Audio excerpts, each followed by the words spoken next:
இரவு உணவு உள்ளெடுக்கிறது தொடர்பாக நாங்கள் சில தவறுகள் விடுகிறத காணலாம். அது என்னென்னு சொல்லி இந்த வீடியோவில் பார்ப்போம். முதலாவது, இரவு உணவு உண்டதும் நித்திரைக்கு செல்கிறது. ரெண்டாவது, இரவு உணவுக்கு மேலே சிற்றுண்டிகளை உள்ளெடுக்கிறது. மூன்றாவது, இரவில் எண்ணெயில் பொரித்த அல்லது கார்போஹைட்ரேட் அதிகமான உணவுகளை உள்ளெடுக்கிறது. இவ்வாறு உள்ளெடுக்கிறதால உணவுக்குழியில் அமிலம் சுரந்து நெஞ்சரிவு போன்ற பிரச்சனைகள் ஏற்படும். இதனால் தூக்கத்தையும் பாதிக்கும். ஆகவே இரவில் உறக்கத்துக்கு செல்றதுக்கு 2-3 மணித்தியாலத்துக்கு முன்னம் உணவை உள்ளெடுக்க வேண்டும் என்று கூறப்படுது.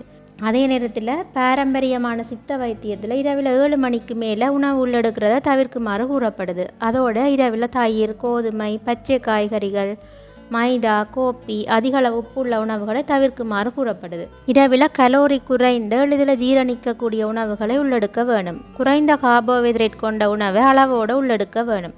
பால் குடிக்கிறதா இருந்தால் கொழுப்புத்தன்மை குறைந்த ஆடை நீக்கிய பாலை உள்ளெடுக்க வேணும். இந்த தகவல் உங்களுக்கு பயனுள்ளதாக இருந்தால் எங்களோட சேனலை சப்ஸ்கிரைப்